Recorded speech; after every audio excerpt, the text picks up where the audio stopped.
अपना काम बनता और बाढ़ में जाए जनता। स्वास्थ्य और पानी, मेरे गांव में दोनों की कमी है।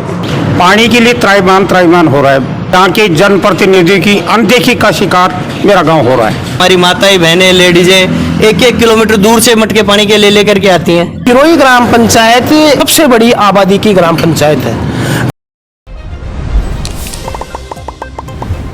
जलको की टीम जो ग्रामीण ही गांव-गांव ढाणी पहुंच के जो ग्रामीण ही जो लोग ही बाकी समस्या सुननो और ऊपर तक पहुंचानो बिकत है। मैं अरुण आज पहुंच चुका हूँ नीम का थाना के सिरोही ग्राम पंचायत का मैं जगह आप आज सिरोही के मायने लोगों से बातचीत करांगा। विषय आपने देखो कि भाई सिरोही के मायने कौन सी आधारभूत सुविधाएं बस आज भी जो सिरोही का ग्रामीण ही पे वंचित हैं इन पर आप जो बातचीत है लोगों से करांगा। थान वीडियो शेयर कर देना है और लास्ट तक बने रहना है। राम राम जी। राम राम जी। ताऊ जी क्या नाम है? मेरा नाम भगवान साह कसवा। कौन सी सुविधा की कमी है बीबा बताओ। मैं पहले मूलभूत सुविधाओं के बारे में करता हूँ। स्वास्थ्य और पानी, मेरे गांव में दोनों की कमी है। हमारे यहाँ सन 59-60 का हॉस्पिटल बना हुआ है। पहली प्राथमिकता हॉस्पिटल की मैं कह रहा हूँ। ये अभी तक की CHC भी नहीं बन पाया, PSC बना रखा है।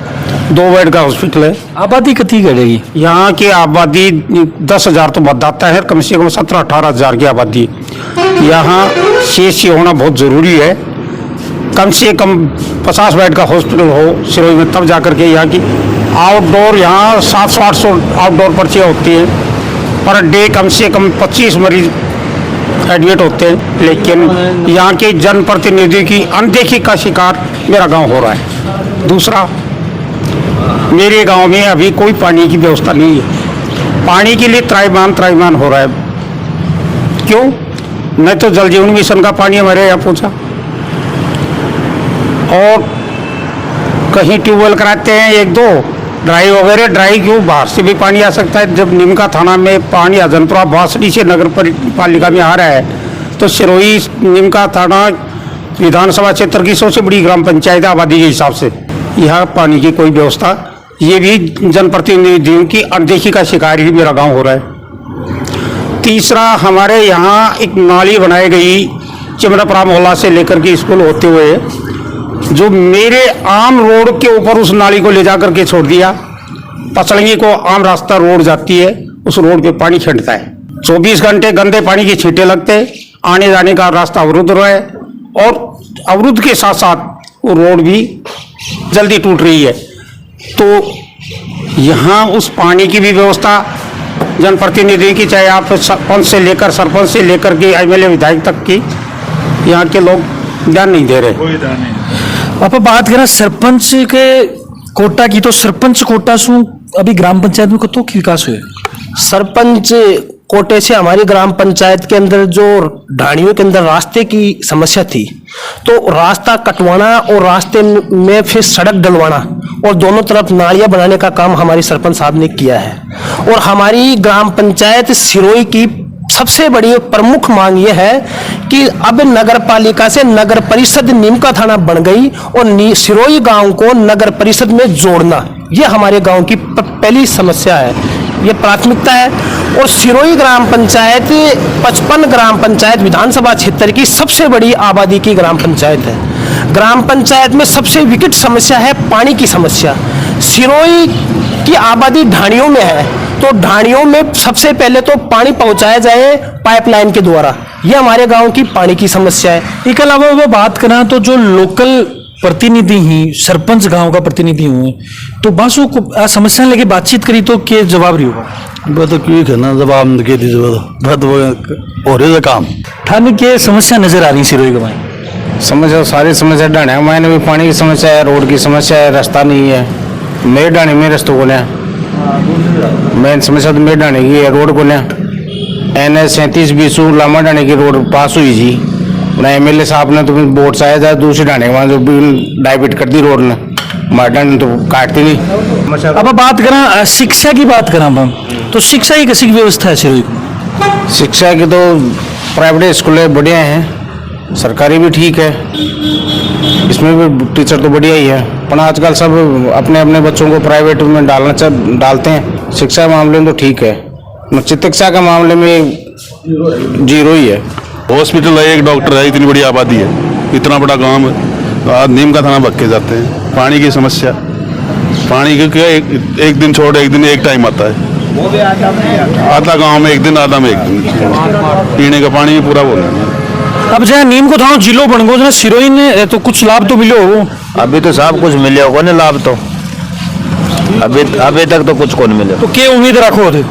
अब उम्मीद तो बार नेता नांगला की जिद तो अब मार कर तो क्या चाहिए बताओ, मैं तो वोट दे दिया, जिता दिया बनने, अब वो आगे सोचवाई बात तो बन की है। अजी क्या बता रहे हो? तो शुरू का नहीं कोई ऑफिस है सरकारी ना, एक आधो ऑफिस तो नहीं देनी चाहिए शुरू का नहीं, जल्दी काम को रुझान बढ़ा है कुछ।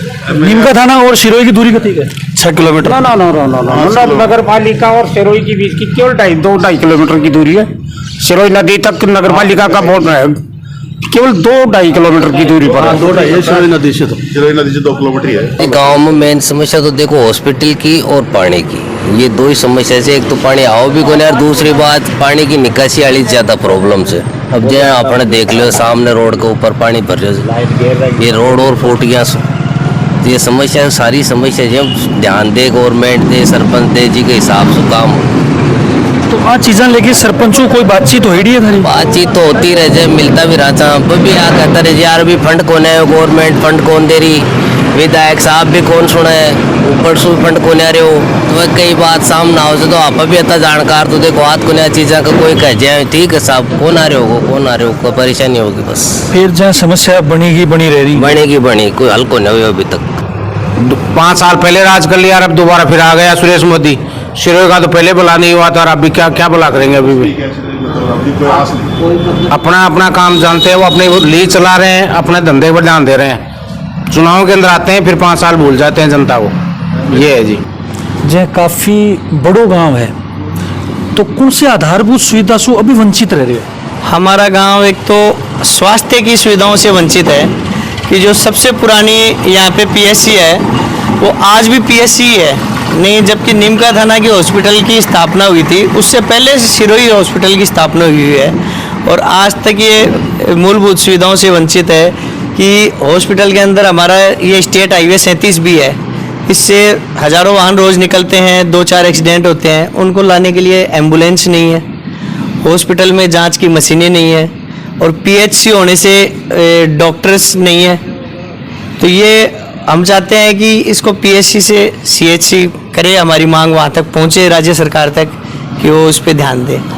दूसरा, हमारे ये जो मेन रोड है इस पे पानी की निकासी की सबसे बड़ी समस्या है। आपने देखा होगा पिछले जो पुराना मोहल्ला है इस रोड पे पीछे, उस पर पूरी झील भरी रहती है, बड़े बुजुर्ग आदमी भी गिर जाते हैं। एक दिन मेरे पापा तक हाथ उसके अंदर फिसल गए थे। तो मतलब ये एक पानी के निकास की है, ये हमारे गांव की बहुत बड़ी समस्या है। अब बोल रहे हैं कि ये बाईपास बनती आ रही है, तो ये हम ये चाहते हैं आपके माध्यम से अगर ये बात पहुंचे तो कि ये बाईपास का एक कोना इधर है, तो इस सिरे से अगर इसको स्टार्ट करें तो ये गांव की काफ़ी हद तक समस्या है जो 1 साल बाद दूर होनी है वो 1 साल पहले दूर हो जाए, तो गांव को फ़ायदा मिले।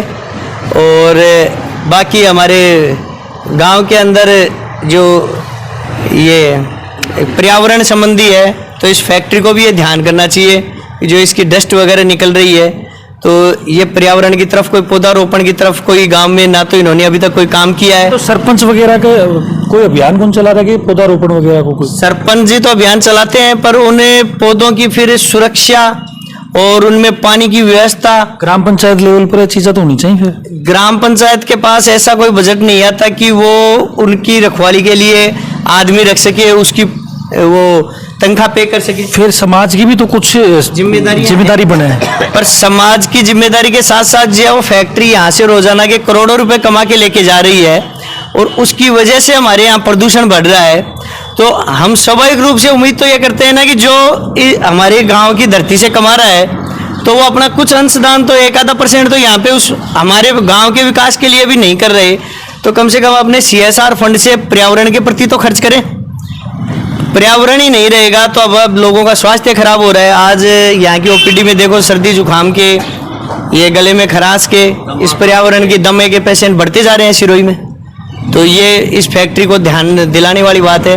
अब हम इसके बाबत में 3-4 बार मिल भी चुके। अभी हमारी जनहित संस्था ने 1 लाख पौधों का वितरण किया था, तो इसके लिए हम फैक्ट्री के अंदर गए कि आप हमारे को पेड़ तो हमने वहाँ से नर्सरी से खरीद कर लिए, उनको वितरण के लिए ट्रैक्टर उपलब्ध करवा दो। आपने जैसे अभी कहा कि समाज की भी जागरूकता होती है, तो हमने घर घर पेड़ बांटे, स्कूलों में पेड़ बांटे और सब बच्चों से प्रेरणा दिलवाई, उनको शपथ दिलवाई कि आप एक पेड़ को एक अभिभावक की तरह इसकी सुरक्षा करोगे। तो इन्होंने तो वो हमारे को ट्रॉली तक उपलब्ध नहीं करवाई। वो भी एक हमारा साथी है अनिल फौजी, उसने अपनी जेब से पैसे खर्च करके वहाँ से ट्रांसपोर्टेशन का उठाया। तो इन्होंने तो ये तो इतने मतलब समाज के प्रति मुंह मोड़ लिया कि हमारे को सिरोही से कोई मतलब नहीं है, सिर्फ हमारे को तो यहाँ से पैसे कमाने से मतलब है। और पानी की समस्या है। ये आज ढानिया, हमारे सिरोही इतना बड़ा ढानिया क्षेत्र है, इनमें ढानियों में जब हम जाते हैं तो वहाँ पे देखते हैं कि हमारी माताएं बहनें लेडीजें 1-1 किलोमीटर दूर से मटके पानी के ले करके आती हैं, क्योंकि जो सिंगल पॉइंट है वो खाली हो चुके हैं, उनमें पानी है नहीं। टैंकर रोज 400 रुपये 500 रुपये दे करके गांव का आम आदमी कहाँ से डलवाएगा। तो ये पानी की भी एक विकट समस्या है कि इसके अंदर जो पाइपलाइन है ये बिछा दी गई है आपके सामने, यहाँ पे दिखेगी, कहीं कहीं कट दिखेगा, खाली पाइप बिछा दिए, इनको बोरिंगों से अभी तक जोड़ा नहीं गया। और एक कनेक्शन के नाम से गांव की जनता से 1500 रुपये ले लिए और पानी कौन ले में भी सब 1500? ये जो इस लाइन को बिछाए थे ना जो ठेकेदार, उसके आदमियों ने एक पर्ची रसीद काटी थी, ये इनके पास भी है, इन लोगों के पास। वो 1500 रुपये की आपको ये जल कनेक्शन इसमें मिल जाएगा, और वो जल कनेक्शन आज तक मिला नहीं। इसके अलावा आप युवाओं की बात कर लें तो जो सिरोही का युवा है बाकी रोजगार का किस साधन है? सिरोही के युवाओं के लिए सबसे बड़ी तो अभी जैसे हमारी ये फैक्ट्री है ये भी उपलब्ध करा सकती है, पर इसकी जब एनओसी की बात आई और जब मैंने मांग रखी कि इसमें कम से कम 50% हमारे गांव के लोगों को इसमें रोजगार दिया जाए, तो इन्होंने बोला कि गांव की मजदूरी महंगी पड़ती है, ये गांव में जो आदमी रखते भी हैं उनको 220 रुपये मेहनताना देते हैं। मैंने कहा 500 रुपये से कम या 200 रुपये किलो तो तेल हो गया, अगला तेल ले जाएगा तो फिर और अपना आटा दाल कहाँ से लाएगा। तो ये 200 रुपये में तो लगाने के लिए तैयार है आदमियों को। अब आप बताओ इस महंगाई में क्या 200 रुपये में 220 रुपये में आदमी कोई जीवन यापन कर सकता है एक परिवार में? चला जाएगा। और नहीं, अभी ये फैक्ट्री है, अगर 50% गांव के आदमियों को भी ले तो क्या हमारे गांव में इंजीनियर नहीं है कि केमिस्ट नहीं है कि अंदर ड्राइवर नहीं है कि इनका स्टाफ को चलाने वाले नहीं है, सब तरह के आदमी हैं, पर ये सारे बाहर से हायर कर रहे हैं, यहाँ से ले नहीं रहे। रोड वगैरह की क्या स्थिति है गाँव को में? रोड तो ये जो बाईपास पास हुआ है ये बोलते हैं कि उस साइड से चल रहा है और उधर को स्टे वगैरह आ गया, तो ये इस चक्कर में लटका हुआ है। तो पूरी रोड तो आपके सामने है कि इसमें इतने खड्डे हैं कि रोज एक्सीडेंट होते हैं। और रोड की तो ये एक खड्डा तो ये अपने से 20 मीटर आगे है, नीमली से लेकर के ये अपने सिरोही किराए तक 70 फीट चालू हो जाते हैं टूट फूट, और ये भयंकर खड्डे हैं यहाँ पे। तो आप जनप्रतिनिधियों की मांग करना चाहोगा गांव की तरफ? हम जनप्रतिनिधि से मांग करना चाहते हैं, तो हमारे हॉस्पिटल को CHC करें, गांव में पानी की व्यवस्था करें, और दूसरी ये जो बाईपास रोड उस साइड से चल रही है उस ठेकेदार को बोल के इस साइड से काम शुरू करवा दे, तो ये रोड की निजात मिल सके। से मांग कर रहे हैं, कोई सुना? तो ये हमारी 3 मांगे, प्रमुख मांगे हैं। सिरोही गांव के मायनपा लोगों से जो सिरोही की जनता है, सिरोही का जो ग्रामीण ही बस वो बस समस्या सुनी, तो मैं भी जलको मीडिया के माध्यम से जो जनप्रतिनिधि हैं मैं रिक्वेस्ट करांगा कि बाकी जो मांग है, जो ग्रामीण की जो आवश्यकता है वहाँ पर जल्दी काम करके और जो परेशानी है बने दूर करी जाए। मिला है कोई नया अपडेट का मैं बनियारो झलको सीकर के साथ। राम राम।